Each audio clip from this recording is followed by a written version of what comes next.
Bienvenue à ce nouvel épisode de Canapé Club. Aujourd'hui, je m'entretiens avec Daniel Drapeau, qui est le président de Miralis, super fleuron québécois, une belle entreprise du bas du fleuve Saint-Laurent.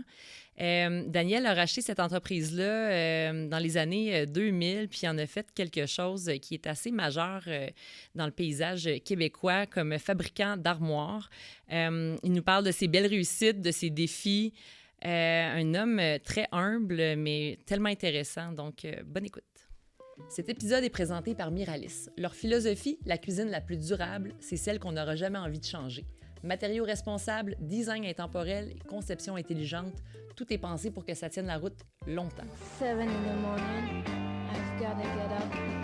Oh, I'm so tired. Well, let's put some music on, it will get me going. Don't know something like talking about my generation.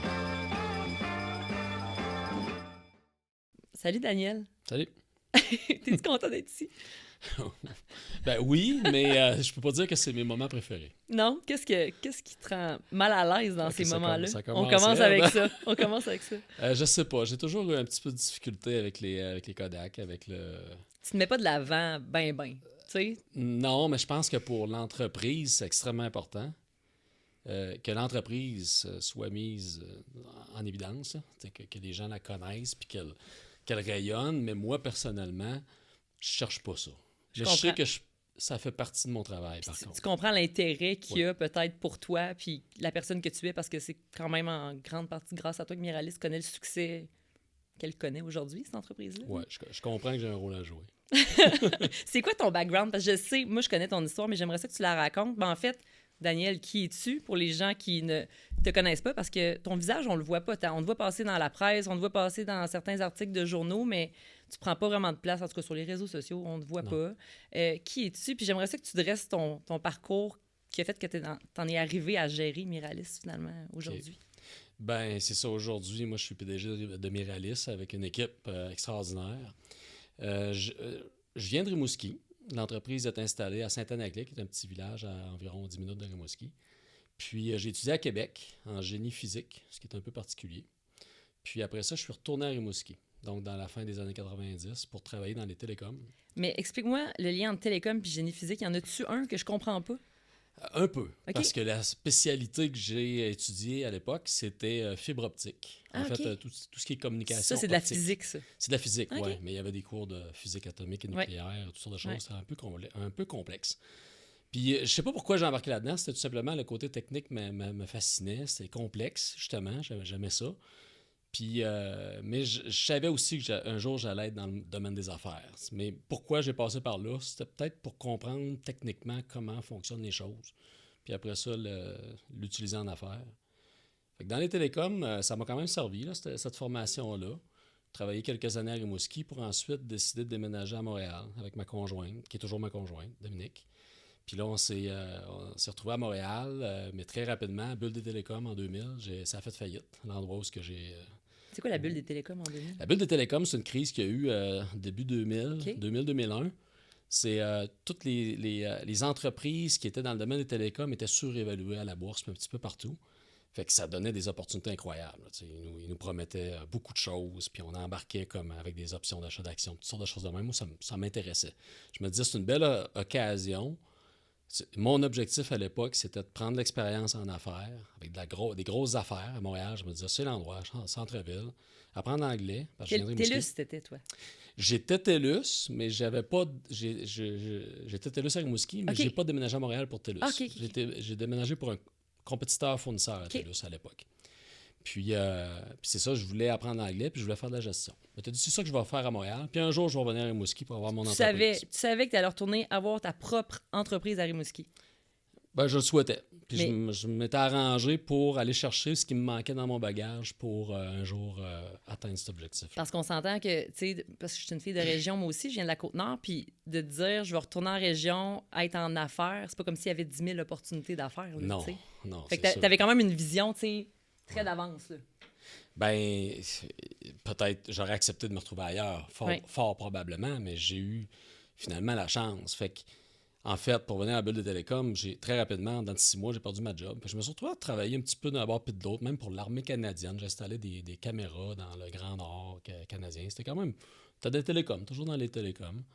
Pour ensuite retourner chez TELUS, mais à Montréal. Puis là, je me rapportais à des gens de l'Ouest. Puis là, j'ai appris énormément. J'ai appris mon anglais, j'ai appris la gestion. Puis j'ai donc à gérer du monde, à gérer des équipes de travail. Puis j'ai fait de la grosse business. Là, dans ces 5 années-là, environ, là, je me suis dit, je suis prêt. Puis là, t'as quel âge à ce moment-là? Là? J'ai 30 ans. 30 ans, OK. À peu près 30 ans. Puis un jour, j'ai un de mes amis, Martin Rimouski, qui m'appelle puis qui dit « Ouais, j'ai eu une conversation, un dîner avec un monsieur qui se cherche de la relève pour une entreprise à Rimouski, manufacturière. Idéalement, il cherche ce profil-là, quelqu'un qui est comme ça. Fait que là, j'ai dit « Si je pense à quelqu'un, je vais te rappeler. » Mais c'était comme pas pour moi. Je m'étais dit, je me mettrais pas ça dans la tête. J'étais encore mobilisé bien. chez TELUS, j'étais correct, oui. J'étais bien, j'apprenais encore, mais évidemment, après ça, j'y ai réfléchi. Fait que mon ami Martin est monté à Québec, il est venu me voir, puis il est venu souper chez nous, puis il m'a donné un coup de coude, il dit « T'as compris mon message l'autre fois? » J'ai dit « Ouais, j'ai compris. » Là, j'ai eu le temps de réfléchir. Fait que je me suis essayé. Puis après 3 mois d'entrevue... Un ébéniste. Ben, c'est un ébéniste. C'est une grosse entreprise quand même. C'était déjà une grosse entreprise qui s'appelait déjà Miralis. Déjà Miralis, qui avait 30 ans, un peu plus, à peu près 30 ans Ça roulait depuis 30 ans. Oui. Puis c'était... il y avait déjà 160 employés environ. Ah, mon Dieu. Mais c'était quoi? C'était quoi la business, dans le fond? Il fournissait qui, lui? Il y a longtemps, Miralis était un ébéniste, effectivement, qui fabriquait pour le consommateur directement. Okay. Dans les années 90, ils ont décidé de transformer le modèle d'affaires pour vendre leurs produits d'armoires de cuisine à travers un réseau de partenaires qui sont des boutiques partenaires. Fait que ce concept-là, ça vient pas de toi. Moi, j'étais certain que c'était nouveau avec ton arrivée. Ah, OK, wow. C'était déjà là en 2007. En 2007. On parle de 2007 quand je suis arrivé. OK.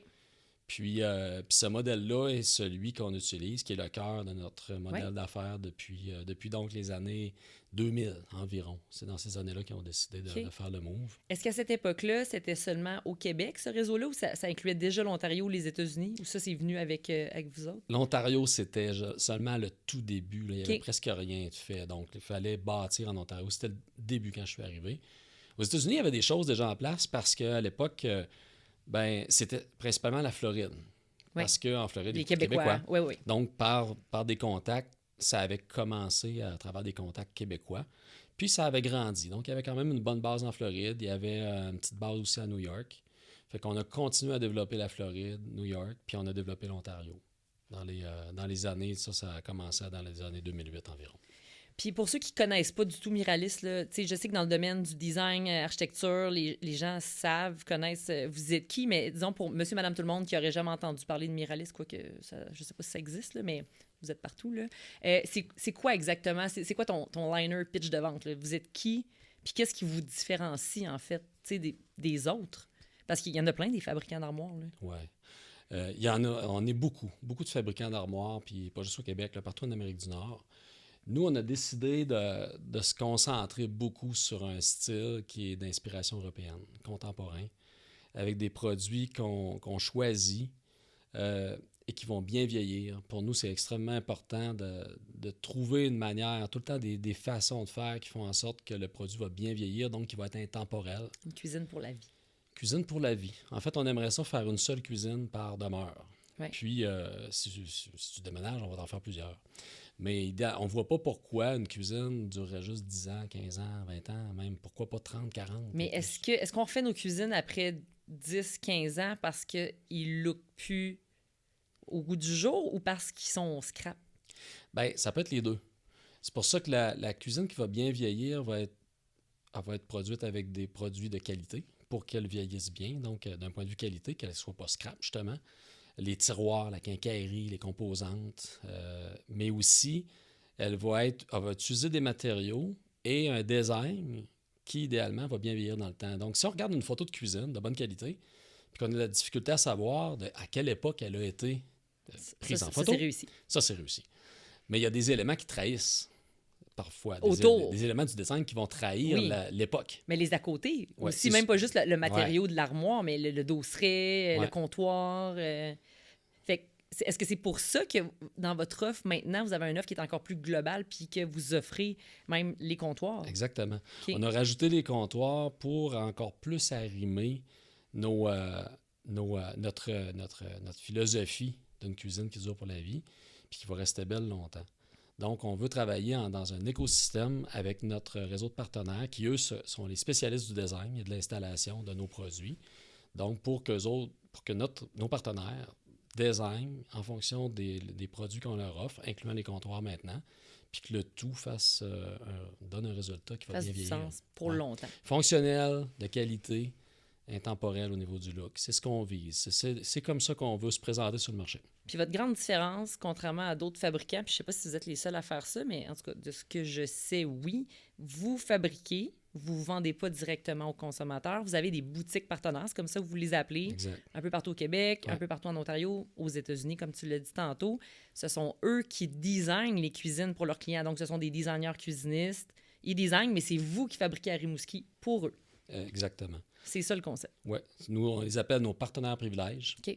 Donc, quand ils atteignent un certain niveau d'affaires avec nous, on leur donne des privilèges, justement. Donc, c'est un partenariat. On veut bâtir un partenariat avec des boutiques. On a une centaine, tout près de 100.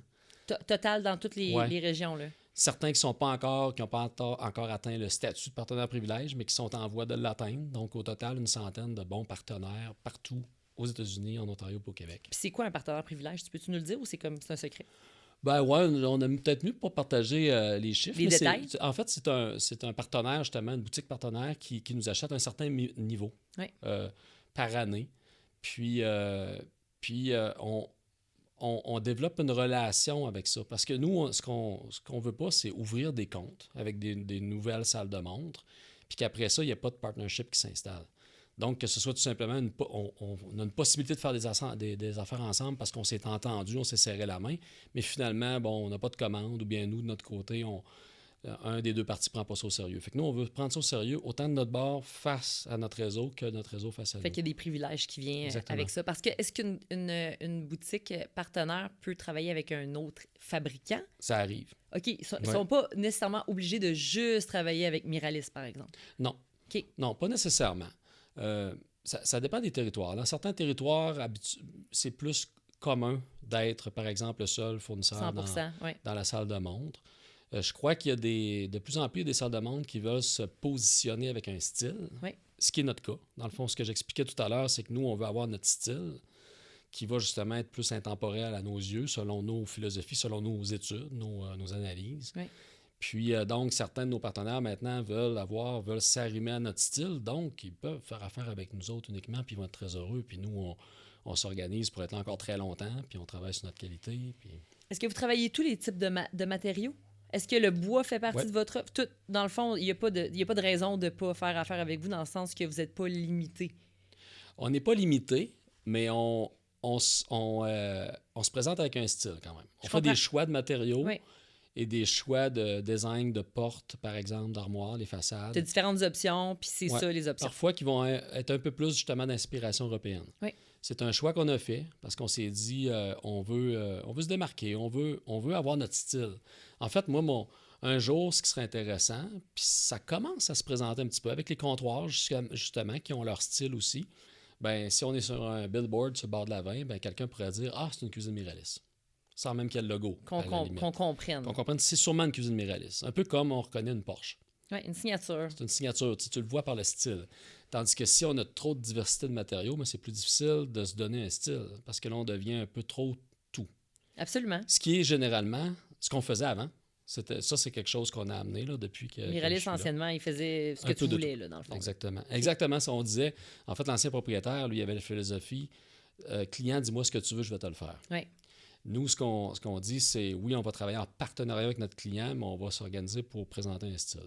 Je comprends. Puis est-ce que ça vient du fait d'avoir automatisé aussi vos pratiques, ça, de devoir rester peut-être plus dans un style, ou c'était stratégique par rapport à l'image, ou est-ce que cette automatisation-là a eu un impact sur ce choix-là?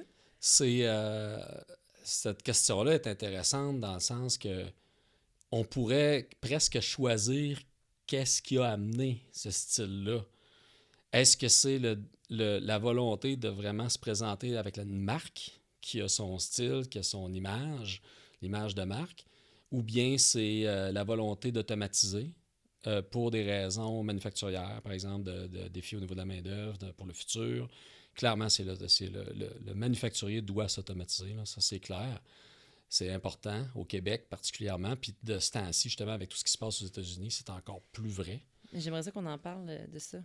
Fait que dans le fond, pour répondre à ta question précédente, lequel a vraiment apporté le style qu'on amène, c'est difficile à dire. C'est un mix de tout ça. C'est un mix des deux, mais clairement, on est heureux maintenant, étant donné qu'on a notre style, on est capable de se trouver des stratégies manufacturières. Pas plus facilement, mais on est capable de les définir mieux. Puis d'un point de vue style et image de marque, ben, on se définit aussi mieux. Donc, on est content du choix. Avant de parler d'automatisation, t'as-tu un background en marketing quand tu étais chez TELUS ou dans ces jobs-là? C'est-tu quelque chose que tu as effleuré dans ta carrière? Pas vraiment. Mais un peu. En fait, chez TELUS, j'étais Solution Marketing Manager. Là. On faisait des solutions marketing pour des compétiteurs. Okay. Donc, des compétiteurs à TELUS. C'était un peu particulier parce que nous, notre job, c'était de vendre. On était en mode grossiste. Donc, on montait des grosses solutions complexes à des compétiteurs de TELUS, les mêmes compétiteurs que vous connaissez aujourd'hui, que je nommerai pas là, dans le podcast. Mais c'était vraiment intéressant. C'était fascinant parce que là, on vendait aux compétiteurs pendant que d'autres personnes dans l'organisation vendaient aux consommateurs, aux mêmes consommateurs que notre compétiteur qu'on était en train d'aider vendait. Fait que c'était particulier. Puis pourquoi? Pourquoi? C'est parce qu'il y a beaucoup d'échanges dans le monde, même dans le monde manufacturier des armoires de cuisine. Avant, on vendait des portes d'armoires à des compétiteurs. Okay. En fait, c'est pour utiliser tes surcapacités de production. Tu as trop de capacité, c'est pas utilisé. Puis pourquoi il faut utiliser à pleine capacité nos équipements?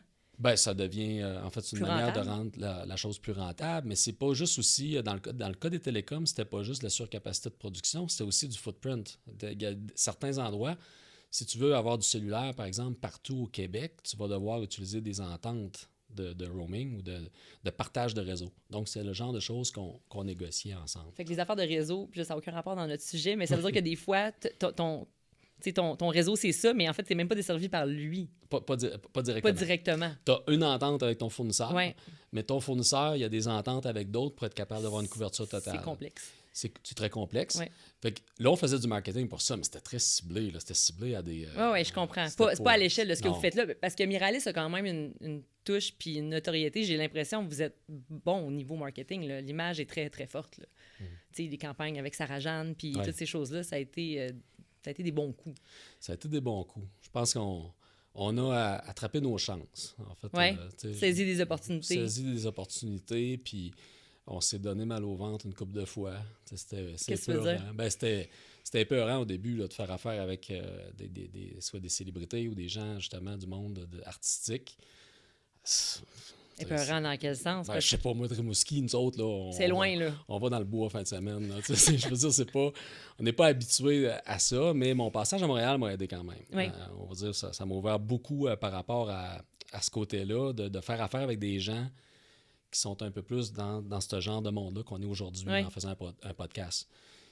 Fait que dans le fond, j'ai eu la chance aussi d'être entouré de bonnes personnes qui ont le bon pif marketing avec de la vision. Puis on a pris des bonnes décisions une après l'autre, quelques mauvaises au travers qui nous ont fait apprendre. Puis c'est important. Ça. On apprend de ça. Oui, c'est important, mais je suis fier. Je peux dire que je suis fier de l'équipe. Je suis fier de plusieurs décisions qu'on a prises. Mais j'ai l'impression que vous avez... Tu sais, comme souvent, on se réfère, je sais pas, au Japon, parce qu'ils ont des systèmes incroyables, puis les business là-bas, la façon que ça fonctionne. Puis j'ai l'impression que vous êtes une référence au Québec dans votre approche, dans ta gestion ou votre gestion. Je ne sais pas, il me semble que Miralis, pour moi, ça respire le bonheur. On essaye. Ben, c'est ce que vous dégagez. Ouais. On essaie autant pour nous à l'interne, pour nos équipes, nos équipiers, on les appelle les équipiers, mais aussi pour... C'est pas des employés, c'est des équipiers. Non, j'ai de la misère à dire le mot employé. Je l'ai dit tantôt, tu vois, puis ça... on dirait qu'il y a toujours un sens péjoratif qu'on veut pas, mais je comprends. Qu'est-ce que tu dis? On a pris l'habitude de dire c'est nos équipiers, puis c'est vraiment des équipiers. Là. Moi, je me considère collègue avec les gens. Puis souvent, je vais présenter quelqu'un comme mon collègue. Si on avait quelqu'un ici, je te présente ma collègue ou mon collègue. Je vois ça de même, mais évidemment, il y a quand même j'ai mon rôle à jouer, chacun son rôle à jouer. Mais fait que c'est ça, ouais. J'aime bien... Puis si on parle de l'automatisation, tu en as parlé tantôt, pourquoi tu dis qu'aujourd'hui, puis en plus avec le contexte actuel, les entreprises manufacturières devraient s'orienter vers l'automatisation au Québec? je pense que c'est vraiment important. C'est premièrement, les produits. Regarde, par exemple, ici, on est entouré de produits. Il y a des caméras, il y a des lumières, il y a des sofas. La consommation des produits, quoique je trouve personnellement qu'il y a de la surconsommation C'est ça que dans le j'allais monde. dire, oui. C'est sûr. C'est très rapide. Oui. Mais si on ne peut pas oublier la surconsommation, mais si on était capable d'être meilleur, à mieux consommer, on va toujours consommer parce qu'on va toujours avoir besoin de quelque chose. Puis, donc, les produits, c'est physique. C'est quelque chose qu'on doit acheter, qui est physique, qu'on doit livrer, on doit aller le chercher, le faire livrer à la maison, peu importe. Donc, pourquoi on le fabriquerait pas ici? Donc, autant que possible, je crois qu'on devrait tout faire pour garder notre manufacturier ici, mais c'est pas toujours possible. Dans certains domaines, à cause des difficile. coûts. À cause des coûts. Mais l'automatisation vient changer beaucoup de choses parce que dans notre domaine, par exemple, dans les années 2000, entre 2000 et 2010, plusieurs manufacturiers envisageaient aller en Chine. Puis après ça a été le Mexique. Dans l'ébénisterie? Oui, dans l'ébénisterie. Il y a quand même beaucoup de monde que je connais dans le meuble ou dans l'armoire de cuisine aussi, qui sont allés en Chine. Mais dans le meuble, on dirait, je pourrais dire, OK, dans l'armoire de cuisine. Même dans l'armoire. Eh bien. Mais dans l'armoire, peut-être un peu moins sur mesure, par contre. Nous, Oui, on est sur mesure haut de gamme, quand même. Ben, moyen haut de gamme. Puis, mais quand même, il y en a plusieurs qui allaient à l'international comme ça pour baisser leur coût de main-d'œuvre. Avec l'automatisation, c'est possible d'atteindre le même genre de performance que si on va à l'externe, mais là, on reste chez nous. Donc, on crée de l'emploi, des emplois qui vont changer, qui vont devenir plus, on va dire, peut-être plus intéressants d'une certaine manière. Parce que là, tu as toute la technologie, l'entretien de ces machines-là, les réparations. Ouais. C'est d'autres choses. Tu es moins dans le travail, disons, manuel, répétitif. Tu tombes dans quelque chose qui demande peut-être plus d'études. Parfois, oui, mais on est capable de former beaucoup de monde à l'interne. OK. Donc, il y a des gens qui, par exemple, font un travail aujourd'hui qui est très manuel, mais vont devenir opérateurs de robots, opérateurs de machines complexes. Puis, c'est vraiment intéressant de les voir évoluer. Puis, tout est important, là. Mais je crois ça prend la direction de l'automatisation. Donc, parce que la main-d'œuvre est quand même plus difficile à trouver qu'avant, puis ça ira pas en s'améliorant. Donc, on va devoir, en tant que manufacturier, décider est-ce qu'on fait fabriquer certains produits à l'externe du pays, ou bien on le fabrique ici, au Canada, au Québec. Moi, je suis un fan de tout faire pour garder nos produits ici, si c'est possible, évidemment. Puis pourquoi, si on se peuple de plus en plus, la main-d'œuvre est aussi difficile à aller chercher? Là, c'est une grande question, là. Parce que, il y a des enjeux démographiques. Oui, on a quand même des gens qui proviennent de d'autres pays qui sont tout aussi intéressants, là. Mais moi, j'ai l'impression que les jobs s'améliorent. C'est ça, j'allais dire. C'est le type de travail que les gens ont moins d'intérêt pour, peut-être. Il y a un risque que ça arrive, qu'on se retrouve dans 15 ans, 20 ans, puis qu'il n'y ait plus de gens intéressés à faire ce genre de travail-là. Quoique, peut-être même que l'avenir va nous surprendre, puis que les gens vont rechercher l'authenticité de travailler avec les vraies choses. On le voit dans le design, tu dois le voir toi-même. Ouais. Tu sais, quand tu vas t'inspirer, j'imagine que tu voyages beaucoup. On voit qu'on a un retour aux sources, un retour aux matières plus brutes, puis peut-être que ça va se ressentir aussi dans le... C'est dur de piffer le futur là-dessus. Ah oui. Moi, je crois que pour au moins 10-15 ans, l'automatisation est un incontournable pour au moins garder nos capacités de production ici. Puis après ça, on verra si ça redevient très artisanal. Pour le haut de gamme ou pour certaines choses, on sera là-dedans aussi. Puis financièrement, d'automatiser, t'es-tu rentable rapidement? Ça, c'est une grande question. Nous autres, on a beaucoup de réflexions là-dessus. Puis, faut pas mesurer le retour sur l'investissement de façon pure et dure, ce qu'on appelle le ROI, le retour sur l'investissement. Il faut penser long terme. L'automatisation, c'est du long terme. Ça permet d'avoir de la capacité de production, ce qui est extrêmement important dans notre domaine, parce que quand le marché est effervescent, puis ça fonctionne, puis qu'il y a beaucoup de construction, de rénovation, des entrepreneurs en construction, des promoteurs immobiliers, qui sont d'ailleurs des gens avec qui on veut faire affaire, nous. On est en discussion avec certains, puis là, on a une capacité de production encore pour plusieurs années, donc on voudrait avoir la chance de développer des partenariats avec ces gens-là. Ça, c'est depuis l'usine 2, j'imagine. Exact. Fait que l'automatisation nous permet ça. C'est des gros investissements, mais c'est sûr qu'une fois que ça fonctionne, une fois qu'on a passé la barrière technologique, parce qu'il y en a une, hein, c'est amener l'automatisation au point où est-ce que ça fonctionne bien, sans trop de problèmes, parce qu'il y a tout le temps des problèmes un peu pareils, c'est quand même un bon défi. Puis vous, votre technologie, ça vient de l'Allemagne. Beaucoup. Beaucoup de l'Allemagne. Qu'est-ce qu'il y a qui se fait bien en Allemagne, contrairement à d'autres pays? Bien, l'Europe nous a beaucoup inspirés. Je vais faire un petit détour pour l'expliquer. Là. Depuis 15 ans, on observe beaucoup ce qui se passe en Europe. On a constaté justement qu'il y a beaucoup de design européen, contemporain.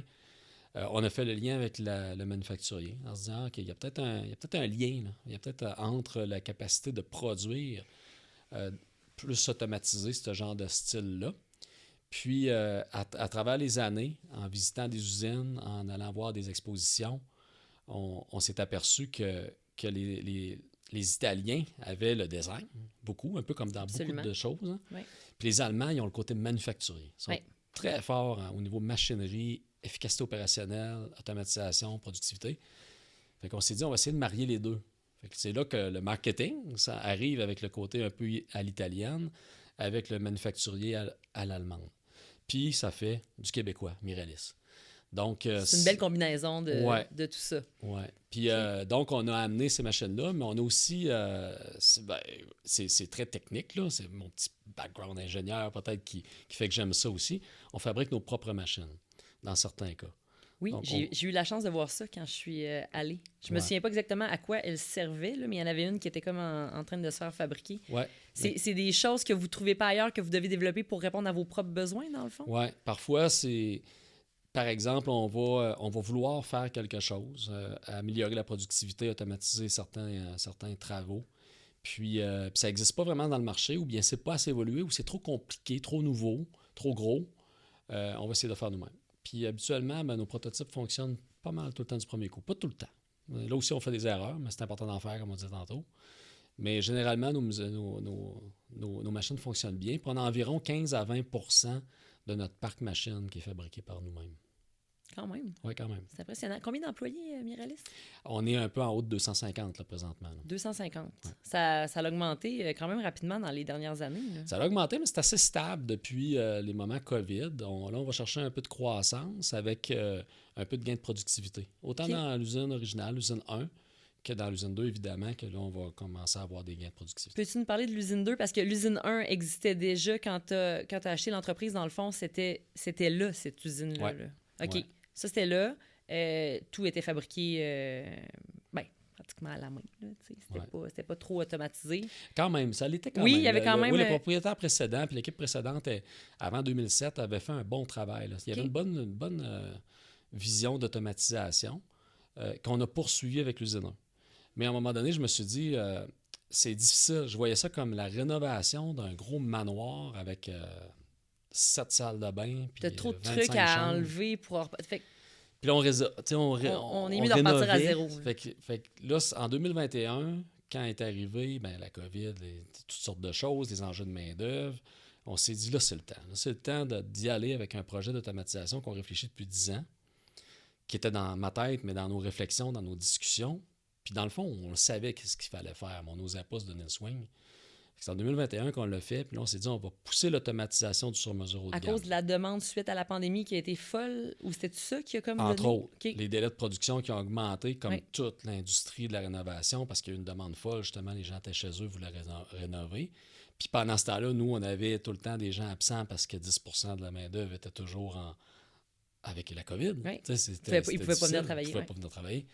Fait que c'était des moments là, où est-ce qu'on s'est dit, non, il faut réfléchir au futur, parce que on n'avait pas vraiment d'enjeu de main-d'œuvre avant la 2020. Mais là, on l'a vécu, ce que d'autres vivaient, puis on s'est dit, non, nous autres, on ne veut pas vivre ça. Donc, on va travailler avec notre monde. On va garder l'usine 1 authentique. Elle va garder son intégrité. Elle va continuer à offrir les produits qu'on offre depuis des années. Mais on va créer une nouvelle collection avec une usine 2 qui va être très automatisée. On va faire du design for manufacturing. Dans le fond, on va designer une nouvelle collection qui va nous permettre de pousser l'automatisation à son maximum. C'est par valeur humaine que tu as conservé l'usine 1 pour garder tes employés, pour garder les emplois? T'aurais-tu pu carrément dire non, on automatise tout? Tu sais, c'est... Valeur humaine, mais pas juste pour nos équipiers, mais aussi pour nos partenaires.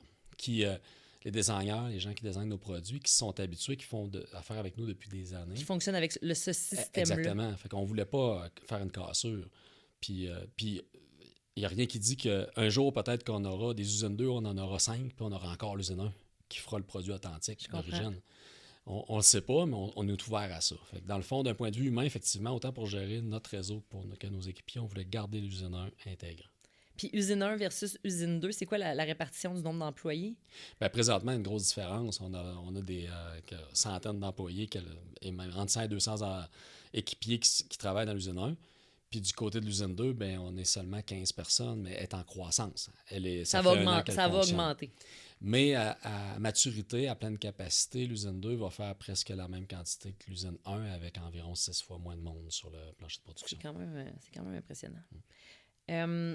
Est-ce que ça a des limites, l'automatisation? Est-ce que tu le vois que ça a une certaine limite que ça ne peut pas combler? C'est sûr que ça a des limites. En fait, moi, j'appelle ça des balises, mais je crois sincèrement que pour le consommateur, le rendu à la fin, le résultat à la fin, il est similaire dans le style que nous, on offre.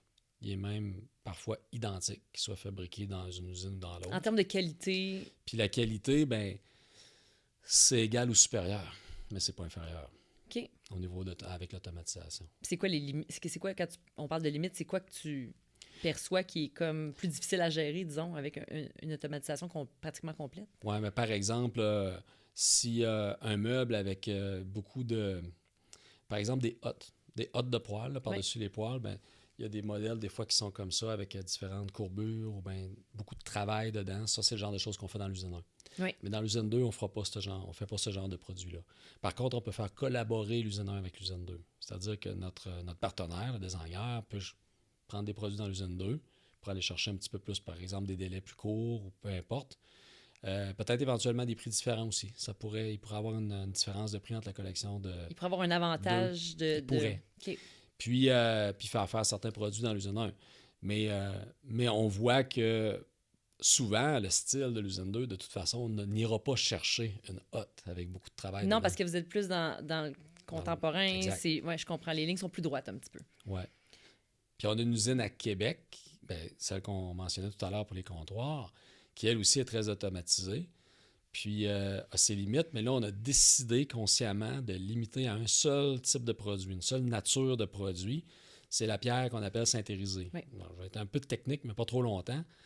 C'est comme de la porcelaine, mais qui est fabriquée à très haute température, très haute pression, qui fait en sorte qu'il y a comme une soudure, une synthérisation qui se passe dans le matériel, qui la rend très résistante, mais aussi résistante à la chaleur, contrairement au quartz, par exemple, qui est un très beau produit, mais si on met une poêle chaude sur le quartz, ça va brûler, parce que c'est la résine qui va brûler. Donc, ça va faire un cerne jaune. Nous, on ne travaille donc qu'avec des marques qui sont de pierres syntérisées. Puis, l'usine est optimisée, l'automatisation est optimisée pour ce produit-là, ce qui fait que nous, on se concentre que sur ce produit-là, qui est quand même assez difficile à transformer en usine, mais le résultat à la fin est extraordinaire. C'est le produit du futur. Là. Puis, contrairement à la porcelaine, est-ce que je me trompe ou c'est la première fois qu'on voit un genre de porcelaine dont le motif peut comme traverser la bande de champ? Il y en a, en fait, il y a certains motifs parfois qui sont seulement en surface. Il y en a qui traversent le produit. OK. Donc, en anglais, on dit que c'est full body, là, la veine de... Ça, en design, c'est intéressant. C'est vraiment intéressant. Ça évolue énormément. Puis le produit, moi, je considère que c'est comme une pierre naturelle fabriquée en usine. Parce qu'elle n'a aucun produit autre que du minerai. Il y a un peu parfois d'imprimé pour certaines marques, certaines zones. Puis d'autres marques, c'est carrément 100% du minerai. C'est vraiment le processus de chaleur qui fait qu'elle se... Exact. C'est une fusion. C'est une fusion. Qui fait en sorte qu'on reproduit un peu. Bien, c'est pas nous qui le faisons. Nous, on achète les gros panneaux qu'on va découper, polir après ça pour faire le comptoir. Mais les fabricants avec qui on fait affaire, eux, ils fabriquent des pierres naturelles en usine. Fait que cette usine-là, en fait, que vous avez ici dans Le Bourgneuf, si je ne me trompe pas, à Québec, fait la découpe de comptoir. Exact. C'est ça. C'est ça. On importe les slabs. Oui. Je crois prochainement, il va y avoir de la fabrication de ce genre de produits-là en Amérique du Nord, aux États-Unis, ce qui est bon. On devrait, en fait, ça aussi, c'est intéressant de voir du manufacturier qui arrive de l'Europe vers ici pour ce genre de produits-là. Mais nous, on importe, on achète ce qu'on appelle des slabs, des gros panneaux de porcelaine qui ont 3/4 de pouce d'épais ou une demi, puis on va les découper. OK. Peux-tu me parler du principe? J'ai vraiment trouvé ça fascinant. J'ai lu là-dessus. Je pense que tu avais fait une entrevue. Là. Donc, tu parlais du principe du 36-2-1. Oui. C'est-tu quelque chose que tu fais encore? Oui. Oui. Ça Oui. vient d'où? Puis explique-nous, c'est quoi? Ça, c'est... on s'était fait challenger par un consultant à un moment donné parce qu'il nous demandait comment vous vous différenciez, vous. Puis, premièrement, la vraie origine, c'est un monsieur avec qui j'avais rencontré, Michel David, un stratège, qui est décédé aujourd'hui, feu Michel. Puis moi, je l'ai connu par des contacts. Puis on s'est retrouvés, lui, il restait dans Westmount à Montréal, puis on est dans un petit café. Puis là, il jase avec moi. Puis là, il veut décoder l'ADN de Miralis. Puis à un moment donné, il se lève debout, en plein milieu de la terrasse, avec plein de monde autour. Puis là, il fait un move de même, un peu comme Doc Brown là, dans Retour vers le futur. Puis là, il dit « Je le sais! C'est l'innovation. C'est comme ça que vous allez vous différencier. C'est l'innovation qui est au centre de votre stratégie. » Je dis « OK. » C'est à ce moment-là qu'on a décidé vraiment de mettre au centre de nos valeurs et de notre stratégie d'entreprise l'innovation. Parce qu'on le faisait déjà, mais on ne le disait pas. Là, ce qui est arrivé... On est dans quelle année, là? On est en 2012. OK, 2012. Oui, 2011-2012 environ. Puis toi, l'achat s'est fait quand? 2009. 2009. OK, fait que 3 ans plus tard. Oui, environ, c'est ça. Puis là, après ça, il y a un autre consultant qui est arrivé dans le décor et qui dit « Ah, c'est bien beau là, ce que Michel vous a fait réaliser, mais c'est quoi l'innovation? Vous le dites, mais ça veut dire quoi? Vous le mesurez pas, ça se mesure pas. Bon. Fait qu'on a dit, à un moment donné, on a eu un flash, puis on s'est dit, on va le mesurer. On va faire 36 évolutions par année. Fait qu'une évolution, c'est quelque chose qui est généralement demandé par les consommateurs, par notre réseau de partenaires, boutiques partenaires, puis qui va faire en sorte que notre produit va évoluer, il va devenir meilleur. Puis c'est comme ça, en faisant 36 par année, mais on s'est dit, après 10 ans, on va en avoir fait 360. Il me semble que c'est beaucoup, 36. Non, c'est pas beaucoup. Non, c'est pas tant que ça. Donne-nous un exemple. C'est quoi une évolution? Écoute, ça peut être tout simplement par exemple, il y a un risque d'infiltration d'eau à quelque part dans un caisson de bas d'évier. Puis en rajoutant une pièce, en fabriquant un peu différemment, on enlève ce risque-là. On règle le problème. On le diminue beaucoup. Donc, c'est pas une grande innovation, mais c'est une évolution qui est importante. Puis justement, vu que ça fait 15 ans environ qu'on fait ça, on en a fait. Là, on en a fait 500 quelques des évolutions. Donc, ça paraît énormément. Ça fait évoluer le produit. Le 2, ça, c'est le 36. Le 2, c'est 2 innovations par année. Donc, une innovation, pour nous, c'est quelque chose qui est wow, qui fait « OK, wow, c'est intéressant. » C'est comme une nouveauté. Comme une nouveauté. Mais qui peut être une nouveauté que d'autres font aussi dans le monde. C'est pas une invention. C'est pas une invention. Puis ça peut générer, c'est-à-dire du volume, de la demande. C'est wow, puis en plus, on sait que les gens, on a fait nos recherches, on a fait nos devoirs, on sait que les gens vont demander ou vont être contents d'avoir cette option-là. Ça, c'est 2 innovations, on en fait 2 par année. Donc là aussi, 15 ans, 30 évolutions environ. Un exemple d'innovation. Le Curio, c'en est-tu un, ça? Curio, c'était une innovation. Okay. On a aussi, à un moment donné, on a décidé, d'un point de vue innovation, de passer... tous nos caissons étaient parfois en 5-8 d'épais, là, mais un peu moins épais. Là, on les a tous mis en 3/4, standard.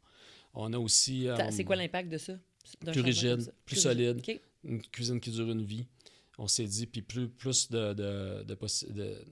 moins d'enjeux au niveau de l'éclairage, pour l'installation, pour la durée de vie du produit. Mais aussi, par exemple, on a standardisé la version haut de gamme des tiroirs, pas dans toutes nos cuisines. Un petit peu comme on pourrait faire dans une automobile, ceux qui aiment les bancs de cuir, par exemple. On fait des bancs de cuir toujours dans nos automobiles. Fait que ça, c'est le genre d'innovation qu'on a fait. Puis après ça, on s'est dit, ça serait bon aussi de faire le 36-2. Ça, c'est par année, là. Par année 2. Ouais. Deux innovations qui ne sont pas tout le temps, ça peut être des modèles de porte, mais il faut que ce soit quelque chose qui est wow. Qui génère de la vente. Exact. Puis le 1, c'est, on pourrait dire invention, mais j'aime pas le mot invention. C'est pas le mot, mais je comprends que c'est. En anglais, on l'appelle la bold innovation. Fait que c'est quelque chose d'un peu plus gros, d'un peu plus... Puis là, on pourrait dire soit qu'on est les premiers au monde à le faire, ou parmi les premiers au monde à le faire, qu'on n'a pas beaucoup vu ça ailleurs, voire pas vu du tout. Comme dernièrement, notre Bold Innovation, c'est d'installer la lumière LED en usine dans nos tiroirs, ce qu'on appelle luminescence. Puis, parce que toutes les cuisines sont éclairées aujourd'hui. Ça fait des années que c'est comme ça. Oui. Sauf que très souvent, il y a des portions qui sont installées en usine. Il y a des portions qui sont usinées en usine, puis après ça, la fin de l'installation se fait sur le lieu d'installation, Oui. dans la maison. Puis d'autres fois, c'est 100% fait sur le chantier. Donc, il y a des risques d'erreur, des risques de bris et des risques aussi d'inconstance, que ce ne soit pas fait de la même manière nécessairement chaque fois. Fait que nous, on a travaillé, ça a pris quand même un bon 4 ans, là, même 5 ans. Ça fait longtemps que le flash est venu. Ouais. Là. Ça fait longtemps. On a vu ça. Moi, j'avais vu ça dans les... dans une... j'ai visité une usine qui s'appelle Zodiac, qui fait des intérieurs de jets privés. Puis là, j'étais rentré dans un intérieur en plein milieu de l'usine. Puis là, je disais, OK, wow, c'est vraiment du très, très, très, très haut de gamme, là. Puis là, le monsieur m'avait dit, viens voir en arrière des caissons. Puis là, en arrière des caissons, c'était tout technologique. Ouais, tu avais la ventilation, le filage, l'éclairage, la musique, la télévision, etc. Fait que c'était vraiment intéressant de voir à quel point c'était propre, c'était bien fait. Fait que nous, on s'est dit, on va s'inspirer de ça, puis ça va être pour de la lumière. Puis les tiroirs, au début, on se disait, est-ce que c'est un gadget d'ouvrir un tiroir puis que la lumière s'allume, un peu un fade-in qu'on appelle, donc la lumière allume tranquillement, puis elle s'éteint quand on le referme. Puis en travaillant, justement, on parlait tantôt des gens qui collaborent avec nous, des collaboratrices généralement, là, comme Sarah-Jeanne Labrosse, Karine Vanasse. On leur a offert, puis ils ont dit non, on n'a pas besoin de ça, là, c'est pas nécessaire. Puis quand ils l'ont eu, là, ils ont dit Ils ont aimé ça. Ça devrait être standard dans toutes vos cuisines. Ils ont vraiment aimé ça, puis encore aujourd'hui, ils nous en parlent. Puis ça a été lancé il y a comme 1 an à peu près. Environ. Puis est-ce que vous voyez l'intérêt des... Est-ce que les partenaires boutiques le poussent? Puis est-ce qu'on voit l'intérêt des gens pour ce type de produit-là? C'est quand même, tu sais, là, on est rendu dans du cuisine haut de gamme, là, quand on a de la lumière dans ces tiroirs. Là. Haut de gamme, mais quand même abordable dans le sens où, on va parler d'abordabilité. OK. Là. Abordable avec un bon budget, là, on s'entend. Là. On n'est OK. pas, on n'est pas dans l'entrée de gamme. Mais le produit luminescence a été réfléchi pour qu'il... Je suis pas mal certain qu'il ne coûte pas nécessairement plus cher que si un de nos partenaires le faisait lui-même, de son côté avec des électriciens ou avec ses installateurs. Mais il est mieux dissimulé. Oui. Ouais. Puis il est installé en usine. Fait qu'il est vraiment optimisé pour tout camoufler le filage, que la lumière ne soit pas nécessairement dans le visage, mais bien éclairer ce qu'on veut éclairer. Puis c'est comme ça qu'on l'a réfléchi. Puis ces innovations-là, ou ces bold innovations-là, on en fait une aux 3 ans environ. OK, c'est ça. Fait que ton 36,2, c'est par année. Oui. Puis ton 1, c'est... Une aux 3 ans environ. Ça serait peut-être Des pas fois, ça peut réaliste être aux 2 ans, des fois, ça peut être 3 ans. Dépendamment comment les idées, c'est ça. Les idées viennent. Exact. Ces idées-là, ces bold innovations-là, tu sais, c'est toujours un flash pendant un voyage, une visite. C'est comment ça vous vient? Ça, c'est la créativité. Là. La créativité, on peut l'alimenter, on peut l'arroser, mais on ne peut pas la forcer. Non. Donc, elle se manifeste à un moment donné. C'est pour ça qu'on ne se donne pas trop de pression, on dit c'est aux 3 ans. Ouais. Puis aussi, souvent, ce genre de produit-là, il est long à développer. Parce que, tu parlais de 4 ans, là, juste pour luminescence. Dans le cas de luminescence, oui. Fait qu'on, c'est souvent en allant voir d'autres choses. Mais tu vois, là, c'est venu du flash des jets privés. Des jets. Ouais. Puis pourquoi Daniel Drapeau visite des usines de jets privés? J'ai tout le temps... T'es passionné par ça. Oui, j'aime visiter d'autres usines. Puis ça a fait... Oui, c'est ça, pour le bénéfice de la tienne, finalement. Oui. Ben, par curiosité, ouais. Mais il y a tout le temps, à chaque fois que je visite une usine, j'apprends. Puis ça même, ça n'a pas besoin d'être une grosse usine, ça peut être une petite usine avec seulement 10 ouais. personnes dedans, puis je vais apprendre pareil. Ça te donne des flashs pour ouais. ta propre entreprise. Dis-moi, j'ai l'impression que chez Miralis, c'est peut-être même pas voulu, j'ai l'impression qu'il y a beaucoup de femmes dans des postes de direction chez Miralis. Fait que des postes de gestion. Puis moi, je trouve ça beau parce que je pense que les femmes ont leur place en entreprise autant que les hommes, évidemment. Puis est-ce que c'est volontaire? C'est par souci de... Tu sais, je sais pas, y a-t-il vraiment une attention particulière qui est dédiée à ça ou ça s'est fait tout seul puis c'est parce que c'est eux qui avaient les compétences puis c'est tout? C'est pas quelque chose qu'on a forcé. Okay. Donc, je peux dire que ça s'est fait tout seul, mais c'est clair que ça s'est fait grâce au fait qu'on n'a aucun préjugé pour le fait que ce soit une femme ou un homme. Ça, c'est... Puis quand je dis « on est probablement plusieurs à penser comme ça dans l'organisation. Puis ça fait plusieurs années que ça fonctionne. Donc, on mesure pas ça. On se force pas à avoir une parité ou quoi que ce soit. C'est pas ça l'objectif, mais vraiment, naturellement, il y a des femmes qui obtiennent des postes importants. Comme notre chef de produit, c'est une femme. Chef des ventes, c'est une femme présentement. Marketing, c'est une femme aussi. C'est encore une femme, en fait, oui. Puis on a... moi, je trouve ça super intéressant. Puis ça amène des dynamiques différentes. C'est ça, j'allais dire, ça apporte quoi de travailler avec des groupes où est-ce qu'il y a des femmes dans des postes de direction? Moi, je viens du monde des mines, là. Tu sais, avant de lancer la pièce, il y avait des femmes, oui, mais tu sais, c'était pas majoritaire, disons. Ouais. Ça apporte quoi comme dynamique? Hey, écoute, moi, je suis sûr que c'est positif. Là. Ça, c'est 100% sûr que c'est positif. Qu'est-ce que ça apporte comme dynamique? C'est sûr que ça apporte une forme d'ouverture d'esprit. Ça nous aide à gérer nos équipes de travail. Clairement, des fois, un homme ne pensera pas de la même manière qu'une femme. Puis les deux façons de penser sont bonnes. Surtout quand on parle de créativité et d'innovation. C'est ça qui nous fait sortir de la boîte, en fait, de penser différemment. Puis j'adore ça. Là. J'ai que du positif à dire, mais vu qu'on le force pas... C'est naturel, puis c'est t'as pas comme naturel. de... Oui, je comprends. Exactement. Je comprends. Puis dans l'équipe de direction, on est pas mal 50-50. Puis j'ai un conseil d'administration, comité consultatif. J'essaie aussi d'être 50-50 là aussi. Là. Ouais. Avec le contexte actuel, avec Donald Trump qui a été élu, les États-Unis, tout ce qui se passe, comment ça impacte votre développement aux États-Unis? C'est quand même assez nouveau, hein, ce qui se passe là, par rapport à ça. Bon, on a eu quelques crises en ligne. Là, la COVID, la pénurie de main-d'œuvre, les enjeux de main-d'œuvre énormes, suivis de l'inflation, suivis des taux d'intérêt. Puis là, c'est autour de ça. Moi, je crois que les choses vont s'arranger, mais il va y avoir des moments tumultueux. Là. Fait qu'il faut se préparer. Le marché est plus lent. On voit que les consommateurs observent beaucoup. On parle des États-Unis ou de partout? Là? Ah, même partout. Ici même aussi, Québec, il y a un certain ralentissement. Oui. Avec l'espèce de récession, là, il y a comme eu... le monde a eu peur. Oui, je sais pas. C'est une récession. Mais c'est le mot qu'on se faisait miroiter. Fait qu'on dirait que les gens, ils breakent un peu dans ce temps-là. Là. Ouais. On n'est pas dans l'après-pandémie, là, présentement, en termes de production. Là.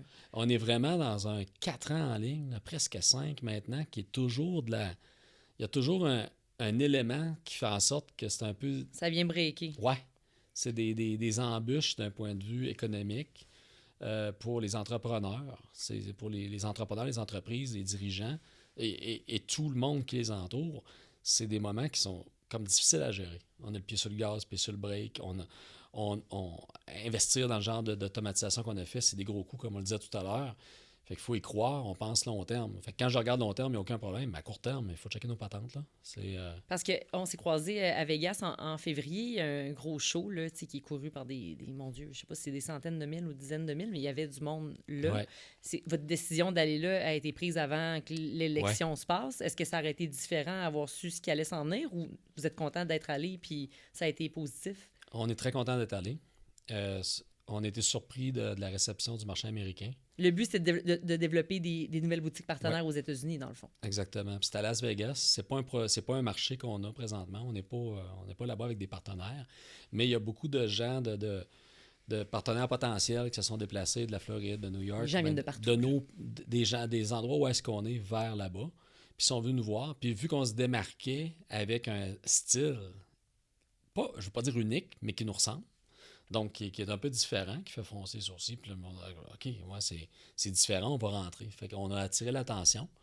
Puis oui, on est en discussion avec beaucoup de bons partenaires potentiels. Fait qu'on... La décision qu'on a prise il y a maintenant, avant que toute la situation des tarifs arrive, était la bonne. Mais je te cacherai pas que quelques semaines avant, on s'est réunis à quelque part, puis on a dit, on le fait-tu encore, là? T'aurais-tu pu te désister?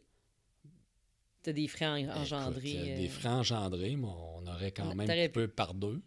Mais tu sais, il fallait pas revirer de bord. Là, mais on y a quand même réfléchi, puis je suis pas reviré de bord, j'ai ça revirer de bord. C'est majeur là, comme investissement, un show comme ça. Là. Je sais pas c'est quoi l'ampleur de vos dépenses pour ça, majeur. Mais c'est fou. Là. Myriam, justement, au marketing, elle m'expliquait le nombre de personnes qui s'étaient déplacées.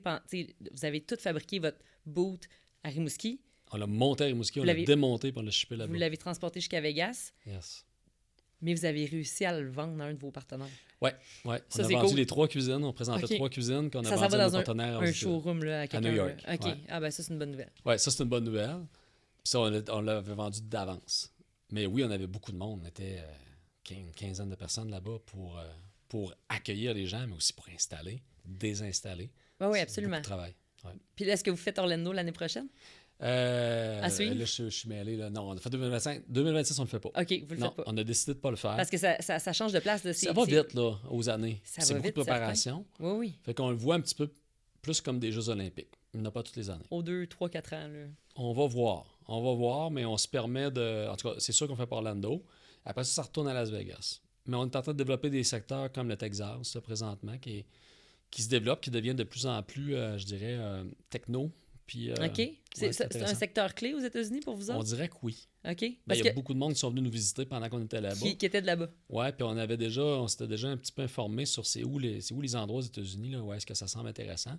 Puis là, je fais abstraction de la situation des tarifs. Là. Ouais. Moi, je crois que là aussi, un peu comme l'automatisation, c'est sûr que les Américains puis les Canadiens vont continuer à faire des affaires ensemble à long terme. Mais on passe à travers oui. une tempête. Mais moi, je crois au long terme. Mais au final, puis c'est peut-être moi qui ne comprends pas tout ça, là, mais au final, la facture n'est pas juste refilée aux citoyens américains, d'une part, tu sais. Ben, en partie, Ils sont oui, grandement pénalisés, là, tu sais, ben, ultimement, là. c'est ça. Mais je pense que les choses vont s'ajuster. Ouais. Mais là, présentement, ça passe à travers une crise. Mais sur le long terme, il faut continuer à développer là, notre partenariat avec un réseau américain. Est-ce qu'il y a des choses qui s'en viennent pour Miralis que tu peux nous parler ou tout est comme secret? Y a-t-il des choses, des innovations, justement? Qu'est-ce qu'il y a sur la table présentement? Eh boy, on travaille, évidemment, on cherche à alimenter, à arroser la créativité au niveau de notre prochaine Bold Innovation. Là. Mais j'ai pas.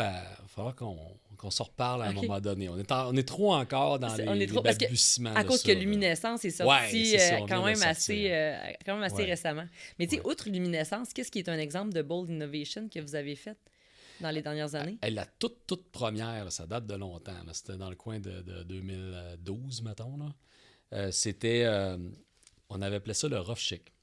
Le rough chic. Ouais, rough dans le sens rough. Mais chic. Donc, on s'est inspiré des granges, par exemple, le bois de grange. Ouais. Puis on envoyait en Europe, on voyait qu'il y en avait à un moment donné dans les kiosques. Puis là, 2 ans plus tard, on retourne. Puis là, c'est rendu dans les meubles. Puis 2 ans après, ben, on s'était dit, sur un genre de fini. Un fini qui est comme brossé, Ouais. avec un fini grisâtre, un peu, Ouais. avec certaines couleurs, des fois au travers. Fait qu'on avait développé après, la deuxième fois qu'on avait dit, OK, on dirait que c'est une tendance là, qui va peut-être durer quelques années. Bon, on a développé, on fait le développement de produits. Puis ça a été quand même assez compliqué de répliquer du bois de grange de façon en usine, là, puis qui soit de bonne qualité, puis qui soit beau. On l'a fait, puis l'année suivante, quand on est retourné en Europe, dans le gros show qu'on va souvent, où est-ce qu'on va souvent, qui est appelé Eurocucina, il y en avait partout à Milan de ce genre de produits-là. Fait que là, nos compétiteurs qui étaient avec nous, qu'on se croisait, ils disaient « Mais comment ça, vous avez pu faire ça? » Ben, ça faisait 4 ans qu'on le regardait puis qu'on travaillait dessus. Mais moi, je pensais pas que... Parce que ça, c'est dans la même époque un peu que la mode du bois de grange. Là. C'est le bois de grange. Exact. Carrément, là. Oui. Et moi, je pensais que ça a duré 7 ans environ. Oui, mais moi, je pensais que ça, c'était juste au Québec. Là. Non. C'est venu, ça aussi, c'est venu de là-bas. Puis ça vient, moi, je pense que ça venait... Moi, j'aime bien trouver une logique à... Oui, il y a toujours des raisons. Oui, parce qu'une mode, c'est éphémère. Ça répond à un besoin. Ouais. Ça répond toujours à quelque chose. Oui, surtout, mais quand tu as une tendance, une mode tendance qui s'assoit et qui reste quelques années, d'habitude, il y a une logique. Fait que là, dans ces années-là, j'ai comme l'impression que il y avait eu les moments économiques plus difficiles de 2008, 9, 10. Oui, la crise. Puis là, en 11, 12, 13, là, ça recommençait. Fait que j'ai comme l'impression que les gens étaient encore sous un effet de récupérer pour sauver, pour faire des économies. Donc, de là, le bois de grange. Le bois de grange. Mais ça a été... Quand on a lancé la pièce, nous autres, c'était quoi, 2016? C'était comme l'apogée. Là. Il y en avait partout, oui. Mais 2 ans après, plus personne n'était capable de voir ça. C'est ça. Ça a duré 2012 à 2008 à peu près. À 2018. Exactement. C'est le genre de produit qui n'est plus du tout dans vos offres, ça? Je pense qu'on n'a plus du tout. C'est ça. Il y a des choses qui viennent puis qui partent à un moment donné. Là. Ben, ouais. Puis tu vois, dans ce temps-là, on réfléchissait un petit peu moins au côté intemporel. Tu étais moins dans ta signature, malgré que tu dis que c'était une inspiration européenne quand même, mais c'est quelque chose qui était justement plus une tendance au lieu d'être quelque chose qui va être comme un classique qui va perdurer. Là. On avait, je crois, piffé que c'était une tendance qui allait quand même durer quelques années, qui n'allait pas être éphémère avec un raison. an ou deux, parce que des fois, c'est juste un an ou deux, ça, on ne veut pas embarquer là-dedans. Mais on se doutait que ça allait pas durer pour toujours, puis que ça allait devenir, ça serait pas parfaitement intemporel. Comment tu guesses, tu sais, qu'est-ce qui va te faire quand tu vas au Eurocuisine une couple de fois, puis que tu le vois, puis que tu le vois. Mais en même temps, tu vas être précurseur, fait qu'il faut pas que tu attendes trop longtemps. Ouais. Fait que, tu sais, comment tu guesses que ça, ah oui, ça, c'est 1 an, c'est fini. Ah non, ça, pendant 7 ans, on va être capable de le vendre. Tu sais, que c'est le feeling. Un peu de feeling, un peu d'observation haute, pas seulement dans notre domaine. On regarde pas juste les armoires. Moi, je regarde pas juste les armoires, je regarde tout ce qui est autour. Les tendances dans le meuble. Dans le meuble, qui est proche, mais aussi ça peut être... la mode vestimentaire, la mode peut-être vestimentaire même. peut parfois avoir un impact. C'est juste qu'il faut faire attention, parce que justement, il y a beaucoup de modes qui sont jetables. Puis que vous ne voulez pas aller là-dedans, clairement, c'est pas ça votre ligne directrice. Ouais. Fait que souvent, on essaie de voir une répétition. Donc, si on voit quelque chose cette année, on va retourner l'année prochaine, l'année suivante, pour voir est-ce que ça s'accentue. Est-ce qu'il y en a plus ou il n'y en a plus? Puis là, on s'inspire de ça. On utilise comme des analyses de même. Puis tu dirais-tu qu'avec les années, puis justement avec votre mentalité, votre ligne directrice qui a évolué, que vous faites moins d'erreurs que vous en faisiez peut-être dans les débuts de Miralis? Je pense que oui. Parfois, à cause de ce principe-là de beauté, d'intemporalité, on peut paraître... on embarque un petit peu moins dans les modes, mais des fois, on embarque dans certaines petites modes. D'ailleurs, oui. je veux qu'on parle de rondeur.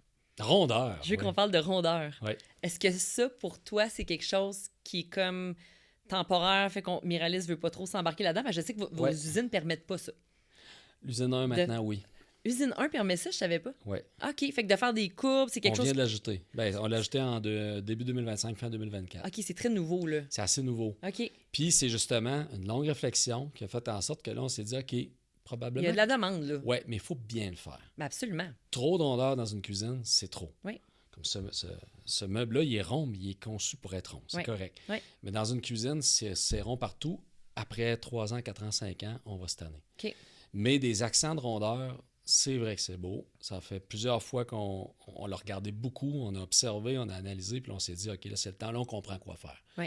Puis là, on offre des options de rondeur qui permettent d'amener des accents qui sont vraiment intéressants. Vos boutiques partenaires devaient être enchantés de cette Ben, nouvelle-là. Là, ça commence. Les gens commencent à comprendre qu'on le fait pour vrai. Donc, ils commencent à avoir de la vraie demande. Là. Parce que j'ai l'impression que, disons qu'un partenaire, tu sais, j'en connais beaucoup là, de vos partenaires, disons qu'il y avait un élément dans leur design qui se voulait arrondi, ben là, ils devaient aller faire cette composante-là peut-être ça arrivait, ouais. à l'externe. Externe. Oui, c'est ça, exactement. Alors que là, l'offre est comme rendu...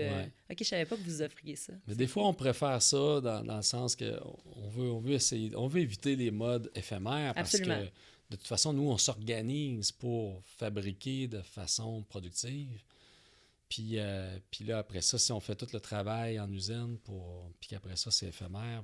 Mais non, il faut faire attention. Non, c'est des grosses décisions dans votre cas, là, je comprends. C'est d'ailleurs une réflexion, ça. Le moment, est-ce qu'on fait moins d'erreurs qu'avant? Oui. Puis ça vient d'une réflexion qu'on a fait avec des designers, des architectes. On est allé à l'hôtel La Ferme, sur la Côte-Nord, là, Charlevoix. Oui. Puis là, on leur a demandé, on passait 2 jours ensemble. Il me semble que c'était 2 nuits, 2 jours et demi. Puis on leur a dit, ce qu'on cherche, c'est quoi la définition de la beauté? C'était ça la question qu'il fallait répondre avec une douzaine de personnes. Puis nous, on était 5-6. Fait qu'on était peut-être une vingtaine totale. Puis c'est ça qu'il fallait trouver, la réponse à qu'est-ce que la beauté. Puis après 2 jours et demi de réflexion, tout le monde était unanime, c'est intemporel. Absolument. Ça, c'est l'histoire que Harold a racontée quand ils sont venus faire un Eat and Learn, quand vous avez lancé les comptoirs. Puis c'était vraiment beau, en fait, tous les fruits de cette réflexion-là. Oui, vraiment intéressant. Puis ça revenait vraiment tout à ça, c'est que ça dure. Ça dure, oui. Je pense que vous le faites. Mais des fois, ça fait en sorte qu'on prend des décisions qui, pour certaines personnes, limite peut-être certains choix. Semblent limitantes, oui, c'est ça. Ouais. Mais on aime mieux on aime mieux faire ça. Au nom du fait que nos cuisines, avec le design de nos partenaires, dans les maisons, vont rester belles longtemps. Ouais. Tu me disais tantôt, avant qu'on commence le podcast, je ne sais pas si tu acceptes d'en parler, mais tu sais que tu tentais pas de te retirer, mais de déléguer davantage. Comment tu m'as dit ça? Je sais pas. Mais tu sais que tu essayais un peu de te... J'essaie d'aller chercher une forme de liberté du côté de l'exécution. La stratégie d'entreprise, la vision d'entreprise est claire. On veut... On a parlé beaucoup Vous savez où est-ce aujourd'hui. que vous allez. Oui. Mais j'ai tellement du bon monde dans l'équipe qui sont prêts à prendre plus de responsabilités. Puis là, c'est le temps que je les laisse s'occuper de l'exécution.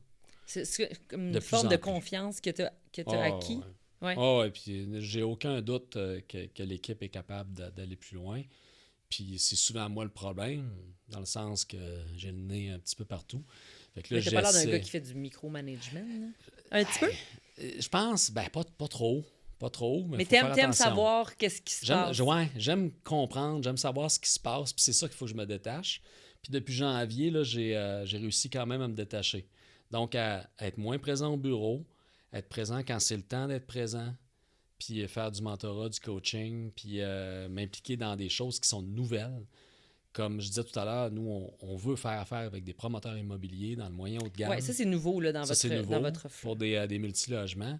Fait que ça, je dois m'impliquer. Il va falloir que je rencontre ces gens-là, qu'on négocie ensemble, qu'on travaille ensemble. C'est quoi l'avantage pour un promoteur de faire affaire avec Miralis? Capacité de production, qualité. Ah, c'est ça, je voulais te demander tantôt. Est-ce que vous avez votre délai de livraison, disons, par rapport à une moyenne, êtes-vous comme On est très rapide à rapide. cause de l'automatisation, Ouais, j'imagine? en ce moment, on est très rapide. C'est quoi, des délais? En ce moment, on est en bas de 3 semaines.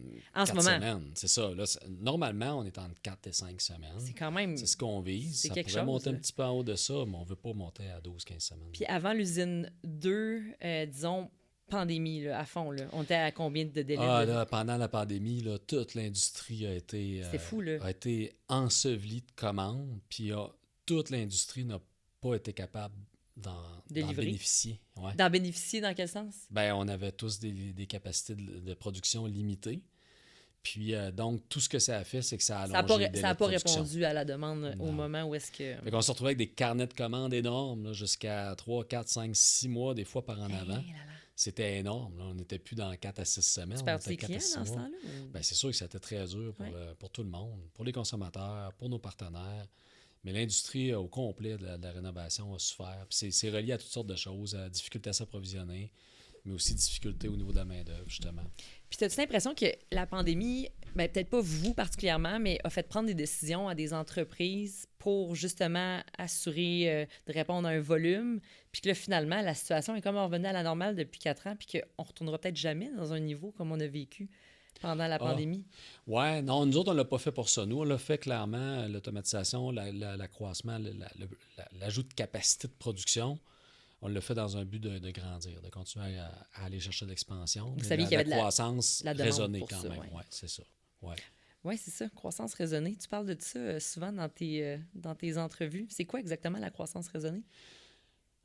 Croissance raisonnée, j'ai pas de définition claire, là, autre que dire que on veut pas croître pour croître, puis pour... C'est pas fait comme C'est- à la va-vite, là. C'est réfléchi. C'est réfléchi. C'est réfléchi, c'est étape par étape, une marche à la fois. Des fois, on en saute 2, mais pas 5. On ne veut pas aller trop vite. Je crois que croître trop vite, ça peut amener à des problèmes de croissance qui sont tout aussi difficiles à gérer que des problèmes de décroissance. Qu'est-ce qu'on peut souhaiter à Miralis pour les 5 prochaines années? Je pense,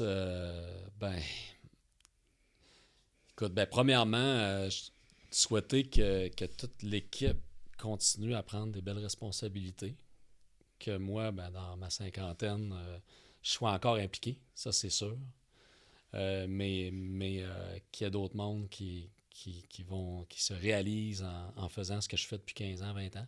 C'est comme si tu élevais des enfants puis tu les menais à l'autonomie, tu sais, comme on fait avec nos enfants. À la C'est maison. un peu des similitudes, c'est sûr. Puis à un moment donné, il faut savoir déléguer, mais c'est pas facile pour les chefs d'entreprise, pour les femmes, les hommes qui ont des entreprises, de déléguer puis D'avoir la confiance. de bien que- le faire. Là. Mhm. Puis il n'y a pas de méthode, il n'y a pas de livre. Donc ça, je souhaite ça. Puis évidemment qu'on continue à faire grandir la marque. Continuer à... ce qu'on souhaite, mais c'est pas juste à Miralis. Moi, ce que je souhaite vraiment, c'est que le marché là, soit un petit peu peu plus stable. Stable, oui, oui. Ouais. Fait que c'est ça qu'on souhaite à Miralis, mais à toute l'industrie manufacturière, Absolument. puis pas juste manufacturière. Là, on a besoin de ça, là, les entreprises au Québec. Oui, absolument. Puis qu'est-ce qu'on te souhaite à toi plus personnellement? Moi, c'est rester en santé, équilibré, travailler, oui, mais pas juste ça. T'es un gars de sport extrême. J'ai-tu lu ça quelque part? Sport extrême? Ouais, C'est- j'aime bien le ski hors piste. Ok. Ça, j'en fais beaucoup. Ça peut être mais extrême. je fais aussi, ouais, ça peut.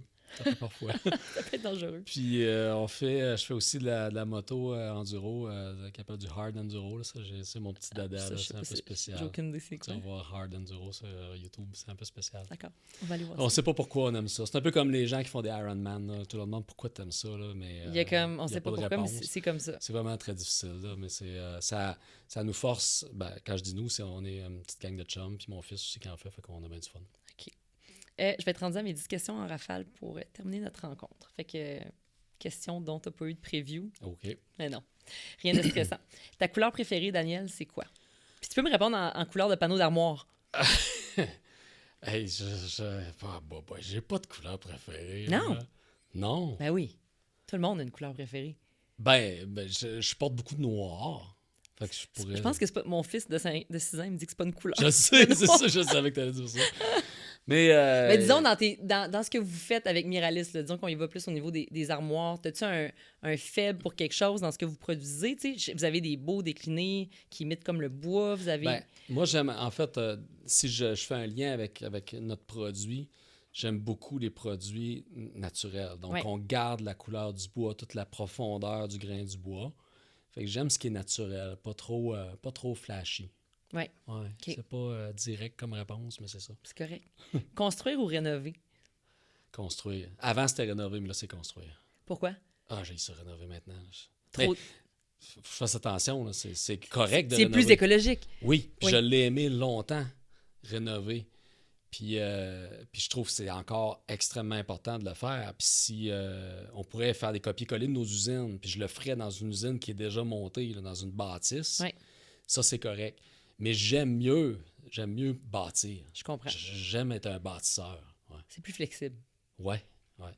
Ta plus grande folie design, en as-tu déjà fait? T'es-tu quelqu'un, tu sais, comme, ça te passionne-tu chez vous? Non. Non. Ah ben, oui, j'aime ça, mais on est... Pas de genre à Je faire dis une on. dépense folle pour une œuvre d'art ou un meuble ou quelque chose de... Pas de temps. Pas de temps. Pas là-dedans. Non, pas de temps. La pièce de ta maison où tu passes le plus de temps. Hey, moi, je suis presque tout le temps dehors. C'est ça, j'allais dire. Toi, t'es pas en Fait dedans qu'en chez fait, c'est soit pour dormir dans, Fait que c'est ton lit. dans notre chambre ou bien la cuisine. Ta cuisine Miralis, C'est ça, ouais. j'imagine. Ouais. Avec luminescence. Puis Non, tout. non, pas encore. Ah, t'es pas rendu là? Ah non, ben, je l'ai fait durer au moins rendu à 18 ans. Là. Ah, t'étais à la veille de peut-être ouais, pouvoir c'est ça. changer. Puis à l'époque, elle était un peu moins intemporelle. Ouais, c'est ça. Fait qu'on va éventuellement passer à... T'as du à bois de d'autres choses. grange, toi, là, dans ta cuisine. Non, c'était même avant le bois de grange. Ta maison de rêve, elle se trouve en ville, en banlieue ou à la campagne? Ah, 100% campagne, il y a de l'eau à côté, soit une rivière, le fleuve, puis plutôt contemporaine, justement, simple. Est-ce que tu Grande habites déjà fenêtre. dans ta maison de rêve actuellement? C'est une maison qu'on a bâtie en 2007, fait que c'est sûr que si c'était à refaire, on la ferait un petit peu Petit plus peu de différemment. rêve, Ouais, plus ok. contemporaine. Mais t'es sur le bord de l'eau?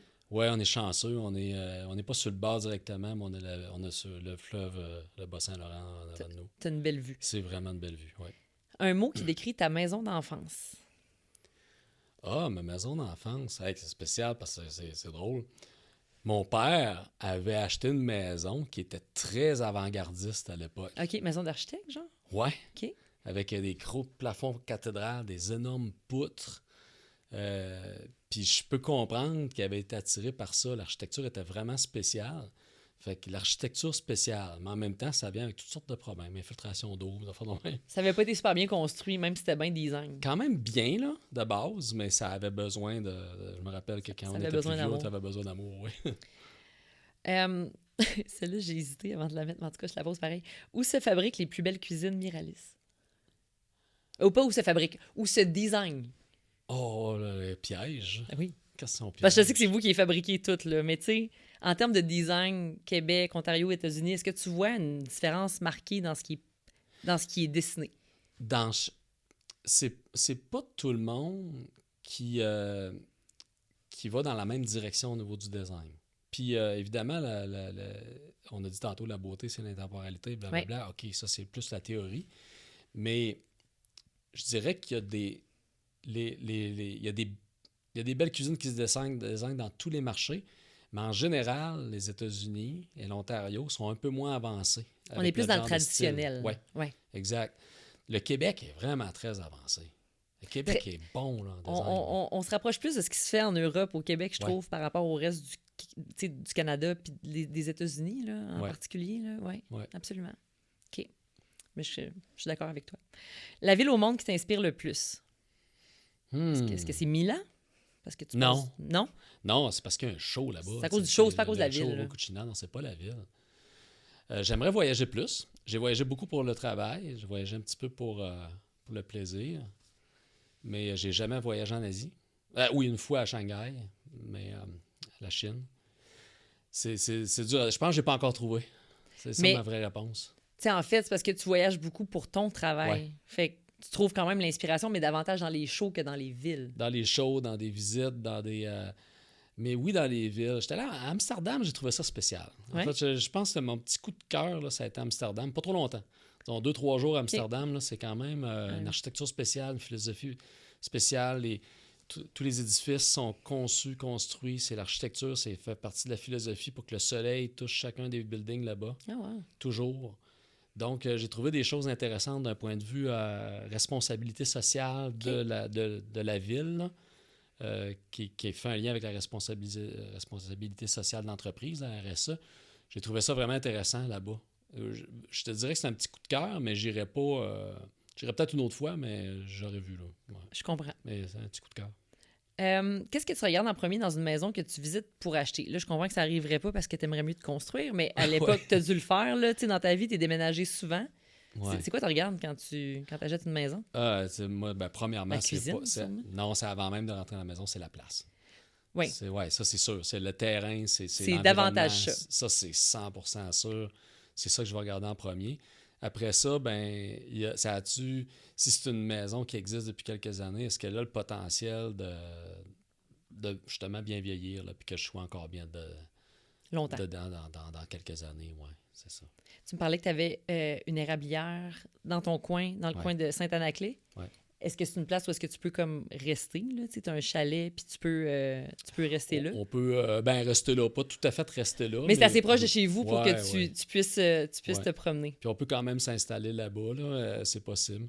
C'est un prétexte pour pas tout le temps être au bureau, en fait. Ben, C'est absolument. un peu ça. Est-ce que tu produis pour famille, amis ou c'est comme juste pour consommation personnelle? Non, je produis pour la corporation qu'on appelle. OK, fait que t'en vends, là.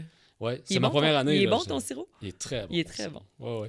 Mais c'est intéressant là, de passer du temps dans le bois. J'adore ça. En fait, ce que j'aime le plus, c'est la préparation dans le bois. Donc, le respect des érables, comment gérer ça. Quand t'entailles, puis Entaille, tout le processus. désentaillages, ouais, Puis après ça, le consommer. Ouais, c'est Es-tu un vraiment- fan de sirop d'érable? Oui, j'aime Ouais, ça quand même, hein. Ouais. Ta collaboration de rêve, ça serait avec qui? Donc, tu pourrais collaborer avec quelqu'un pour, je sais pas quoi, là. Que ce soit pour Miralis ou projet personnel ou peu importe. Y a-t-il une personne que tu admires avec qui tu aimerais travailler? Puis on lance ça dans l'univers, puis ça va peut-être On va ça arriver. dans l'univers. Hey, ça, c'est des questions que je n'étais pas prêt, là. Ce que je dirais, de rêve, en tout cas, moi, ce qu'on aimerait depuis plusieurs années, tu sais, les collaborations qu'on a eues au Québec, on a un star system au Québec, hein, c'est vraiment intéressant. J'ai déjà entendu... ouais. Oui. Puis là, c'est comme... C'est au Québec. Fait qu'on a eu naturellement des collaborations qui sont vraiment intéressantes. Absolument. Puis on est vraiment fiers de tous celles, surtout avec qui on a fait affaire. Est-ce que tu sais que Sarah-Jeanne Labrosse n'a que de bons mots? Surtout, on a parlé de toi quand je suis allée chez elle, parce que je peux te le dire, ça va être notre prochaine cover girl sur le canapé, parce que ça va être sorti oui, j'ai quand le entendu podcast ça. va sortir. Ouais. Super. Que de bons mots sur toi. Sarah-Jeanne, Karine, Marie-Lou et Manon Leblanc. En fait, c'est les 4 personnes principalement. Avec qui Il y vous a eu avez Marie-Mé travaillé. aussi en cours, puis il y en a eu d'autres, mais c'est les principales. Là, mais Sarah-Jeanne, c'est un coup de cœur. Elle a même été sur mon comité consultatif à un moment donné. c'est vrai? Ben oui, elle me donnait des conseils business, puis elle était vraiment bonne. C'est là. sûr qu'elle Elle était était encore bonne. là. J'en doute pas du tout. Puis, mais Mais pour t'as revenir aimé, à ta c'est des question, expériences que tu as aimées, Ouais. ça? Parce que moi, il Oui. y a bien du monde qui me disait hey, on a fait affaire avec des influenceurs ou des gens, puis ça s'est comme pas très bien passé, mais vous autres, ça a été un succès. Là. Ouais. Vous avez eu Ouais. vous avez récolté des fruits de ça. Là, Oui, tu sais. oui. Moi, je Ouais, trouve ouais. que ça a été un succès. Bon, si je parle aux gens qui ont été dans l'installation des cuisines et tout, peut-être qu'ils diraient ouais, ça a été touché certaines fois, là, des fois. Mais non, ça a été des succès, ça a été le fun. Mais je pense qu'on a créé un lien, une forme de lien émotif avec la personne, là, avec Sarah-Jeanne. Au-delà Karine, de juste... Ouais. de la business, d'échanger pour du marketing, des choses de même. Fait que on a vraiment créé un lien qui fait que ça a bien été. Puis c'est ça, mon rêve, pour venir à une collaboration de rêve, ben, ce qui serait, je sais pas si c'est le rêve, là, mais ce qui manque, c'est de trouver un ou une collaboratrice plus du côté anglophone. On parle en Ontario ou anglophone au Québec? Ontario-US, parce que justement, le Star System en Ontario, c'est quasiment Star System anglophone nord-américain. Absolument. Ça inclut les États-Unis. Ici, c'est juste le fait qu'on parle français. Là. Exact. Ouais. Fait que c'est pour ça qu'au Québec, c'est pas facile, mais ça a été plus naturel. Je comprends. De créer ces relations-là. Mais du côté des US puis Ontario, nous, quand on fait des démarches, il n'y a pas le lien émotif intéressant qui s'installe, comme je disais tantôt.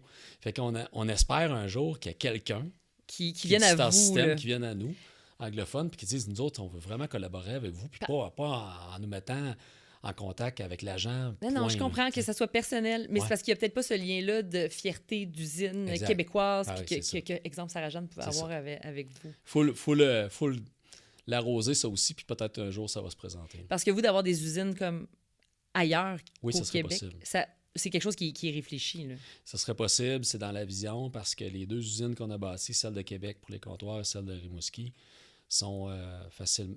recopiables. Copier-collables. Oui, je comprends. Copiables et collables. OK. Ouais. C'est tout. C'est tout? Oui. Merci, ça a a bien été trop été? difficile. Non, c'est Je pense que ça a bien été. Merci, Daniel. Merci beaucoup.